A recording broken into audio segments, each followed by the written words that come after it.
Assalamualaikum warahmatullahi wabarakatuh. Halo teman-temanku. Gimana kabarnya? Udah siap belum untuk diskusi hari ini? Oke, diskusi kali ini tentang konsep dasar sosial media.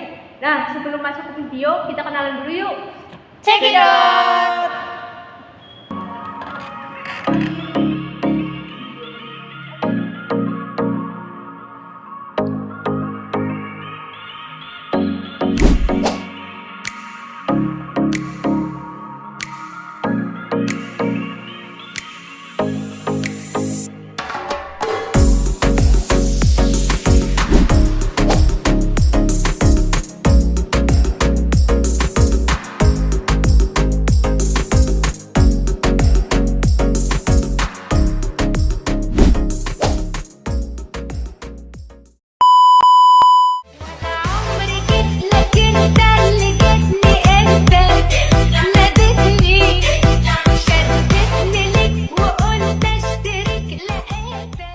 Kita lanjut ke materi ya. Pasti kalian udah familiar kan dengan aplikasi-aplikasi di atas. Ada WhatsApp, Twitter, Facebook, Instagram, YouTube, dan masih banyak lagi. Nah, aplikasi-aplikasi di atas itu termasuk dalam media sosial. Media sosial itu apa sih? Media sosial itu terdiri dari dua kata. Media adalah sebuah perangkat atau alat untuk menyampaikan suatu informasi. Sosial adalah segala sesuatu yang berhubungan dengan masyarakat yang tentunya terkait dengan lingkungan sekitar. Jadi, sosial media atau media sosial adalah media bersosialisasi satu sama lain dan dilakukan secara online yang memungkinkan seorang untuk berinteraksi satu sama lain tanpa dibatasi ruang dan waktu. Nah, sosial media ini atau media sosial ini itu merupakan salah satu dampak dari berkembangnya teknologi. Pada zaman sekarang, orang bersosialisasi itu tidak melulu harus dengan secara langsung, tetapi yang melalui tadi, seperti melalui aplikasi-aplikasi tadi, seperti itu. Setelah kita belajar apa itu sosial media, kita belajar mengenai karakteristik dari sosial media. Yang pertama adalah jaringan atau network. Ini adalah suatu sistem komunikasi data yang melibatkan satu atau lebih sistem komputer yang menghubungkan dan bertujuan sebagai sarana alat komunikasi untuk membantu satu sistem. Yang kedua adalah informasi atau information, yaitu entitas yang sangat penting dalam sosial media. Ya jelas ya, karena sosial media itu kan salah satu tujuannya sebagai penyalur informasi, dan pastinya sosial media itu di dalamnya terdapat informasi. Karakteristik yang ketiga adalah arsip atau archive, yaitu sarana komunikasi yang digunakan sebagai tempat mencari informasi, dan penggunaannya itu memerlukan kemampuan atau keterampilan literasi media. Karakteristik yang keempat itu adalah interaksi. Sesuai dengan pengertiannya, interaksi adalah komunikasi dua arah, yaitu baik menyalurkan ide atau menyalurkan pendapat.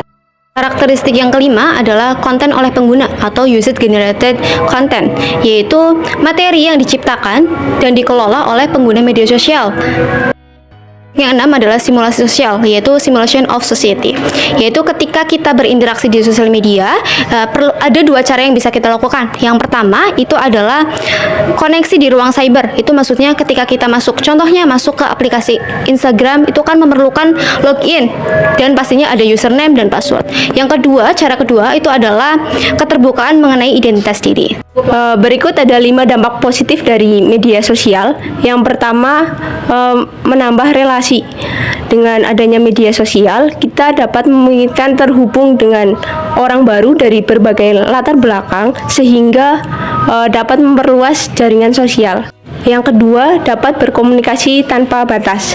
Dengan adanya media sosial, kita dapat berkomunikasi dengan siapapun, dimanapun, dan kapanpun, tanpa harus memperhatikan jarak dan zona waktu. Yang ketiga, penyebaran informasi secara cepat.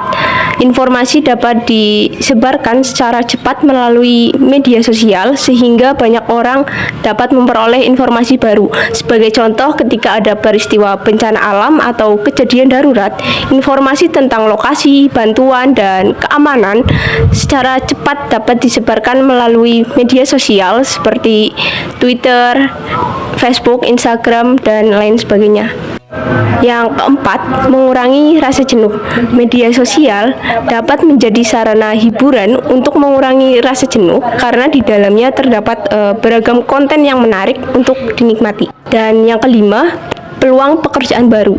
Dengan media sosial, kita dapat menemukan atau menciptakan pekerjaan baru seperti seorang influencer, pemasar digital, atau pengelola konten sosial. Materi selanjutnya yaitu dampak negatif sosial media. Yang pertama, tidak tersaringnya informasi dari jaring sosial media. Media sosial atau medsos seringkali menjadi platform di mana informasi tidak terfilter dengan baik. Hal ini dapat menyebabkan penyebaran informasi palsu atau tidak diverifikasi dengan cepat yang dapat merugikan masyarakat dengan menyebarkan kebohongan atau misinformation. Yang kedua, menjauhkan orang-orang yang dekat dan mendekatkan orang-orang yang jauh. Penggunaan medsos dapat mengubah interaksi sosial dalam kehidupan sehari-hari. Kadang-kadang, seseorang lebih cenderung terlibat dalam interaksi online daripada berinteraksi dengan orang di sekitarnya secara langsung, yang dapat mengurangi kualitas hubungan sosial.